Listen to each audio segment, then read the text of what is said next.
Here is what I have to say about birth plans at the end of your pregnancy. If that is your first plan, and it's a long, long list, it's not going to work. Okay? At the very end of your pregnancy, your birth plan needs to be super simple. It needs to have already spelled it out. And you need to be able to walk into your birth not even caring if anybody reads your plan or not. Because here's the thing about birth plans that I notice is like this huge big misconception is a lot of people think that the birth plan is what you hand to your care provider and your care provider goes, oh yeah, okay, yeah, we'll follow your plan to a T and off you go. We'll see you next week when you go into labor. Or you get to the hospital and your nurse is like, oh yeah, totally, we can do all that. And you're going in thinking that your hospital birth that you have set up this plan is like ordering off a menu. You've handed them your menu and you think that they're just going to follow it. They are not. Especially if you have also made mistake number 1 in writing out your plan where you say minimal vaginal exams or intermittent fetal monitoring or as few interruptions as medically necessary. Anytime you put unless medically necessary or only as much as is necessary for them to run their thing and to do their job as they like to do it, it's not going to work. Because in their minds, having frequent vaginal exams means, oh, well, we want to at least do them every 4 hours. So we won't come in every hour, but we'll do them every 4 hours. That's their version of unless it's medically necessary. If they say, oh, we don't want you to go without an IV, we'll just put the saline lock in. We won't actually run the medication, but we really want you to have it. Again, that's a natural birth trap. You don't need the IV. If they say they won't even admit you unless they check dilation, well, guess what? Jenny was told the same thing by her nurse. She said, I can't admit you unless I know that I need to know when to call the doctor, so I need to do a vaginal exam. Jenny's like, you're not touching me. Baby's coming. The doula said, you should just call the doctor. Like, stop the checklist. You don't need the checklist. But going into the last possible minute, they're not going to have time to read your plan. And they don't need to. And there's some nurses that absolutely are going to dismiss your plan. Jenny got one of those. She's like, yeah, I already read it. It's fine. I don't, like she really didn't care. So just thinking that your birth plan is insurance, not going to work. Here's what's really going on.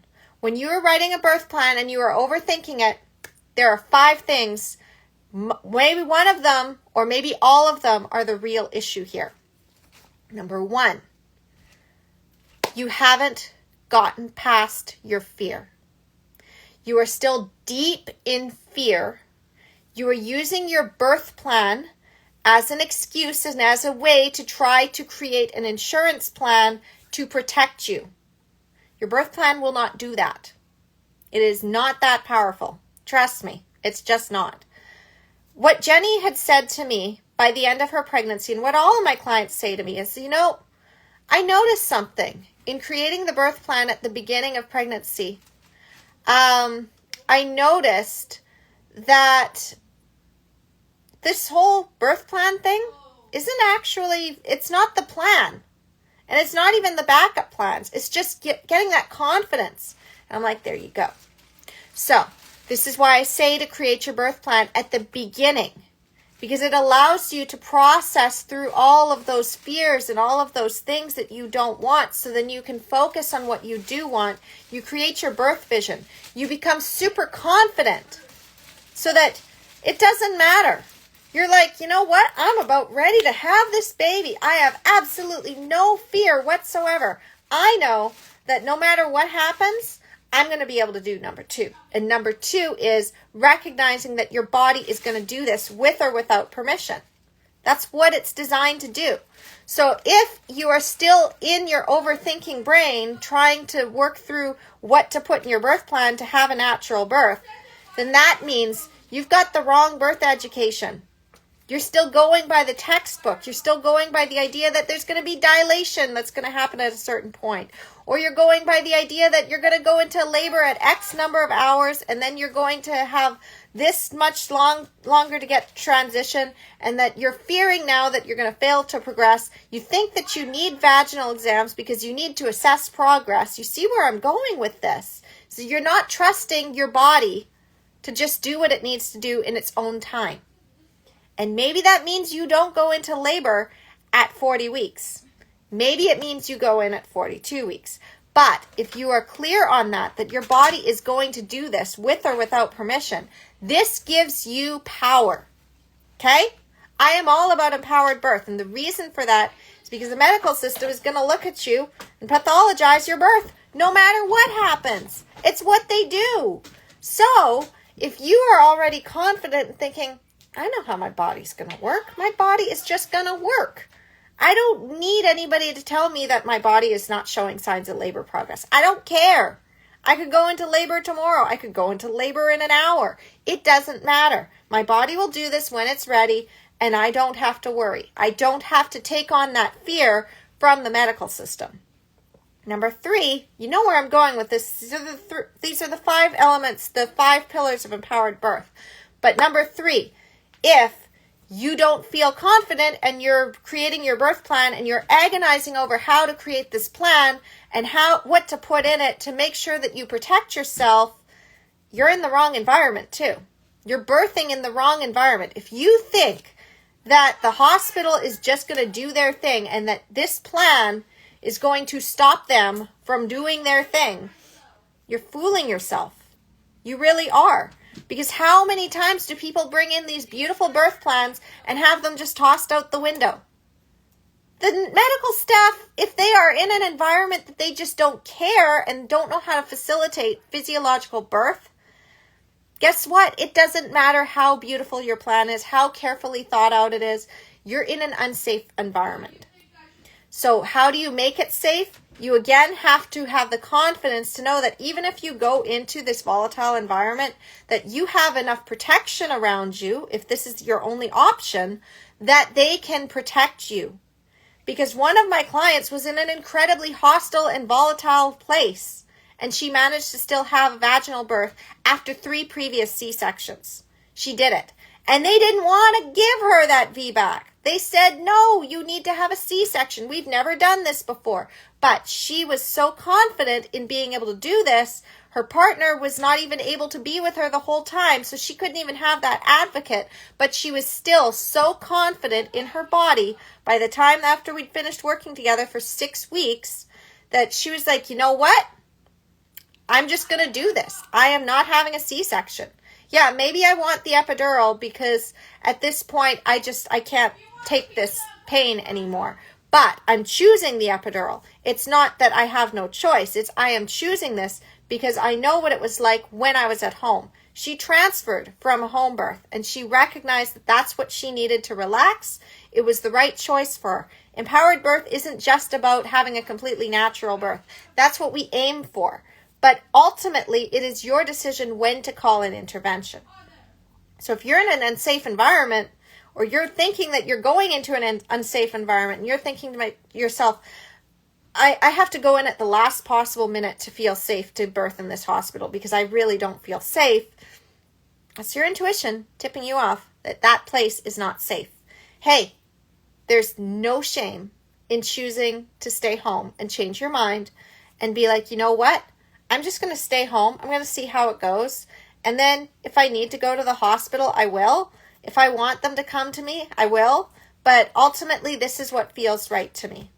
There's been so many moms that planned a hospital birth and then changed their mind and decided to have a home birth.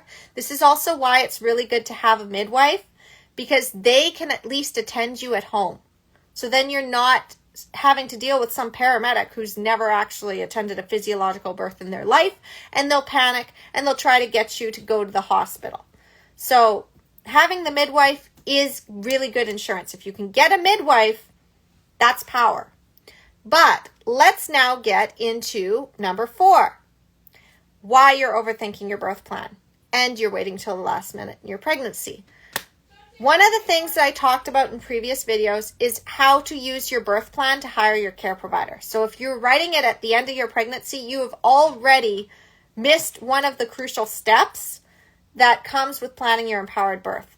And if you're thinking that handing this birth plan off to your care provider is going to automatically have them follow everything on your plan, and you have not had a single discussion with them beforehand, you didn't use your plan and have these discussions continuously through your entire pregnancy, you didn't end up saying no to tests that you didn't actually want, you just followed the flow.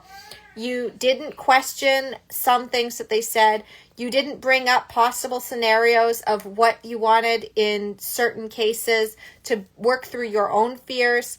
You didn't tell them right off the bat, I'm hiring you to facilitate my natural birth, but I don't want you to touch me unless medically necessary, unless I say it's medically necessary. Not even their version of medically necessary, but yours, your intuition. Be like, I want you to bring things up, but ultimately I'm going to make the decision. And if it's true for me, I have some plans around that and I will discuss them with you. And I'll make it so that you can understand where I'm coming from. But ultimately, this is, again, my decision. I'm hiring you because you have certain skills. I mean, follow some of my other videos. Check them out for care providers. And I'm probably going to talk about this more in the future. I might even write another book. Like, I've got so many books in my brain right now that I could probably get out. And there's only so much time in a day. I'm figuring this out as I go along this time. Kind of like labor. Like, you don't always know how long it's going to take. You don't know what's going to come of it. And ultimately, in the end, it can be a beautiful, transformative experience. So I'm actually in the process of gestating something here. And then once I know more, I'm going to be like, okay, now this is the time when I'm going to be putting labor into it. And this is the time when I'm going to hit transition where stuff's just going to start to fall apart a little bit. And I'm just going to have to work through that. And then ultimately something beautiful is going to be birthed. I mean, that's how I birthed my book too. So if you do want to know more about the process that I'm talking about, it's inside chapters 6 and 7 of Your Empowered Birth, which is my book that's now available on Amazon. Link is in the bio. So finally, we come to the last one. The last reason why you are overthinking your birth plan. Okay? You ready? You are overthinking your birth plan and trying to write all of the things because you do not know how to have that actual conversation with your with your partner and with your doula if you have hired a doula. You may be thinking, I've got a doula, so my doula should just be able to know how to facilitate this natural birth and follow my plan, and I'll be able to be protected. I wish it was that simple. But if you're going into an environment that doesn't trust natural birth and your doula tries to advocate for you, you don't know how that's possibly going to go. Maybe it'll turn out fine, or maybe they might tell your doula that she's overstepping. Maybe, just maybe, your doula will not be able to fully advocate for you. Maybe your doula's own fears might come up during the course of your birth. And they might have stories about that. And then they're going to push you into a direction that you don't actually need to go in based on that. You need to be able to trust that the people that you have hired or your partner who you are enrolling into protecting you during your birth, they can't bring any of their stuff to it. Which means you need to be the relationship leader. You need to tell them exactly what you need to hear to feel supported, even when it seems like shit is hitting the fan. Even when it seems like you just want to give up. You need to make sure that they believe in you. And if your partner is still scared or oblivious and doesn't know what you want, or they screwed up last time and picked you up and put you on the bed when you didn't actually want to be on the bed, or they had talked you into having a hospital birth when you had really wanted to have a home birth, or any number of things, or there just isn't that trust, it doesn't matter what you've written on your birth plan. It just doesn't. Because it's just a list, or it's just a bunch of bullet points. It's just for you to know what you want. The real work is having that birth plan ironed out at the beginning of your pregnancy. And if it's not, if it's at the very end, then you're going to need to work through this real fast. Okay? So I'm going to suggest right now that you go and get your Empowered Birth. Again, links in the bio. Go through it, read it, cover to cover if you have to, especially if you are having your first baby, you want to read chapter 6. If this is your second, you need to read chapter 7.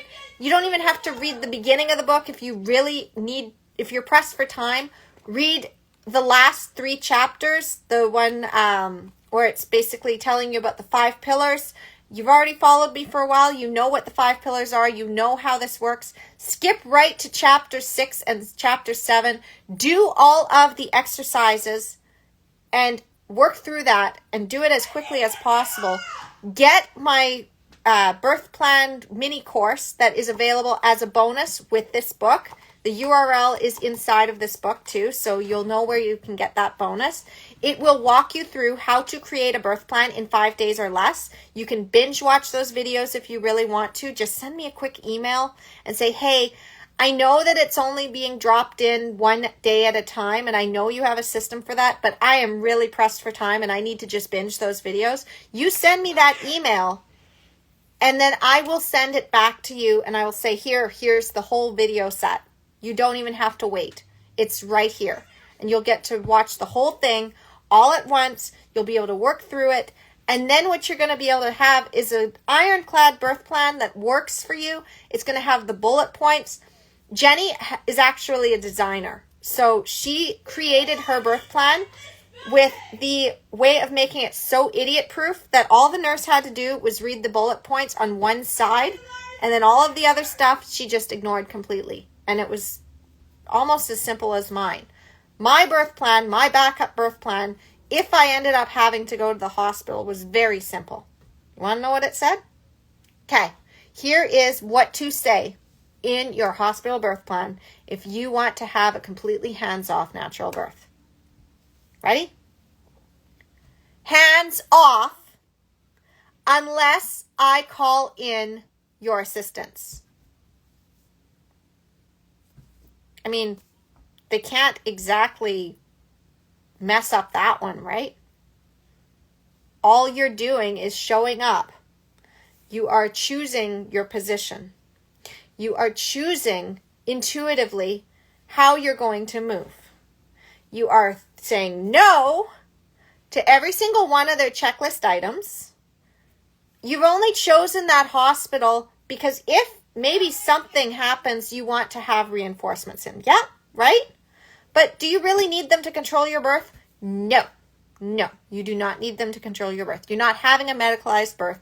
You're having a natural birth. So that's the last thing I have to say about what to put in your birth plan and how to stop overthinking it is hands off unless I ask for assistance. And then you tell your partner, they are not to touch me unless I ask for assistance. And you will know the point because we have had these conversations and you know all of my cues. You have been with me much longer than these care providers or even this doula.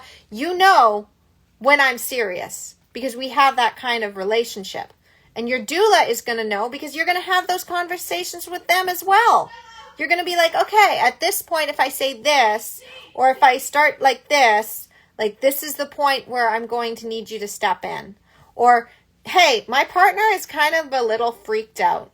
All right? Like I've told him what I need from him. I told him I'm going to be completely hands-off, but he's freaked out. So what I need you to do is I need you to take a look at him when he starts to freak out as I'm doing my thing. And I want you to just reassure him that everything's fine. Because otherwise he's just going to panic and he's going to go and try and get the doctor. And then my whole plan's going to go out the window. So I need you to stand there and be like, actually, no, she's doing okay. You're fine. Do you want to talk about it right now? Because like she's just had a contraction. She's okay. Let's talk through this. All right. So we're back on board. Good. Okay. So during the next one, you're going to do this for her. Okay. Did that work? Okay. No. All right. And she'll also keep you guys home a lot longer than if you were to go without a doula. All right. So that's all I have for you now today. I'm probably not going to go on another live stream, although you know me. sometimes I do soapbox more than once. Make sure you're liking, make sure you're following, make sure you are sharing these videos. Make sure that you are getting the education that you truly need by ensuring that you are also on the email list, which you can go and check out the links in the bio, empoweringmomsbirth.com. And seriously, this book will lay out everything that I just told you and so much more. It is the roadmap that I wish was available to me when I was having my first baby and with my second. It's the book that is so needed right now that a lot of my clients have even said, it's like, this is just revolutionary. This has allowed me to come to my birth feeling completely confident, and no matter what the medical system tries to do, no matter how much gaslighting they try to do, I just sit there and I'm like, I don't see any danger.